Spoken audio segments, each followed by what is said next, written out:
Hey, what's up, everybody?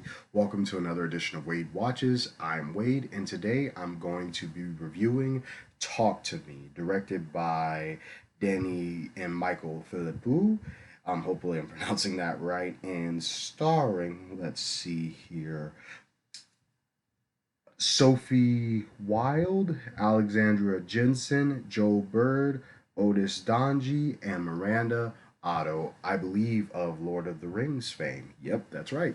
So, getting into it, I expressed this in my out of theater reaction that I did about a week or two ago, that this feels like, to me, we have another instance of an obviously an indie, a small budget indie horror film, directed by actually two YouTubers who are making their feature film debut, um, where people where that premiered at a film festival. I should also add that in here too, that this movie previewed at, I believe, the Sundance Film Festival, where in expressing their praise for the movie, I personally felt like maybe there was a bit of exaggeration there. And I'm not trying to be disrespectful or rude. Believe what you want to believe, but there.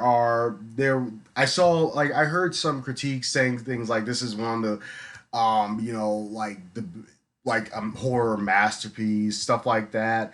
And with, as I expressed in my out of theater reaction when I saw it, when I like my initial reaction to it was this was really good, but I wouldn't go that far with it. So that's kind of my thoughts on it. I know that it seems that a lot of movies that have their premieres at like the big film festivals, sometimes critics tend to kind of overhype films before the general public gets to see them, and so when the general public sees them, there are some of us in said public who say, it was really good, but not that good, and that's all I'm saying. And yeah, that's pretty much how I feel about Talk to Me. Now, don't get me wrong. Like I just said, this was good. This was really good. As far as like individual years go, this is one of my favorites of 2023. At the end of the year, this is going to make my list for sure. But it's not by any means, any stretch of the imagination, a horror masterpiece that redefines the genre. That Talk to Me is not. Um, and I think that stems from the fact that the premise itself, you know, I'm sure everyone knows at least like the vague setup for this movie. I don't get into specific plot spoilers. So the premise of this hand that can conjure up spirits of the dead and possess whoever like grasps the hand and says the phrase "talk to me." The idea of that being like a party game, and becoming like a social media trend, and people post people who are being possessed on TikTok and whatnot. That concept what ended up being more intriguing than this movie as a whole, in my opinion. But when that part of it was going down, which is pretty much like a good chunk of this movie. This movie's like 90 minutes, hour and 40. It's not that long. So a good chunk of this movie is that setup that I just described. This possessed hand with this possessed hand that can connect people to ghosts and or demons, or it's never really said. It's never really like it's never specifically said what these are. I'm gonna say ghost demons. You catch my drift.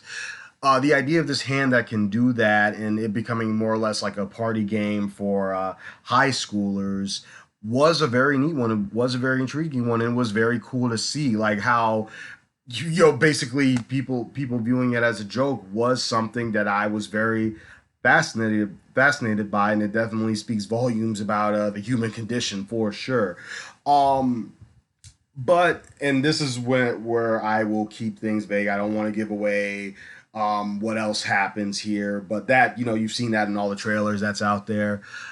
When it starts to, as the plot thickens, as things start to develop more past that premise, and as specific characters get into specific situations, that's when the movie just became like your average run-of-the-mill supernatural horror movie to me. um and I guess that's because there were once you see what this thing does, what you know, once the initial shock of seeing the hand do its thing for the first time wears off, the rest of the movie is just kind of, it's kind of creepy. It's kind of creepy. There's some creepy imagery, but I'm not like terrified. I don't feel any sense of suspense. Like I didn't feel like I didn't know where anything was going until, and I won't, again, don't worry, no spoilers, until the last shot of the movie, like the last minute. That part caught me off guard. But other than that, yeah, I kind of saw things coming. However, however, I just said I still really enjoyed what I saw here, and that goes down to the execution of the movie. I'm happy to say there are no crappy actors in this movie. I these aren't A-list stars here. This is an indie horror film, and these actors seem like up and coming actors, save for Miranda Otto, who played sorry, I don't remember her name from Lord of the Rings. The human woman that Aragorn had like a kind of a brief romance with. Um, Save except for her, like these are all fresh faces, up and coming actors, and they all did a fantastic job carrying this movie. And it's good that they did a good job because you spend the majority of this movie with this like one concentrated friend group, and I'm happy to say they all did a great job selling this.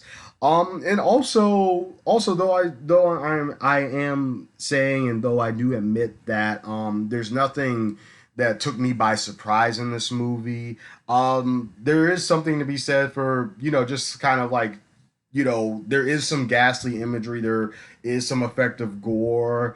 I can't remember any really big jump scares. Thank God that the movie doesn't use that as a crutch like so many horror movies these days, like jump scares, fake out jump scares. I hate that. But the couple that I do remember were effective. Um, and yeah, like I'm not gonna sit here and say like, oh, I was disturbed as hell. This movie traumatized me, talked to me, gave me nightmares. I'm not gonna sit up here and say anything like that. But I still thought for what it was trying to accomplish, it was very effective. And furthermore, I also really appreciate how a lot of a lot of this movie is left open to interpretation. Not everything's explained. Not everything is an exposition dump where a character breaks down everything that's happening and what everything is. A lot of this you have to think about for yourself and interpret for yourself, and I respect the movie a lot for that as well.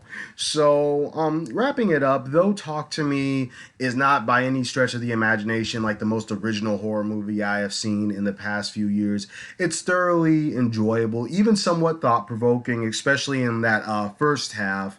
And well acted, very well written actually.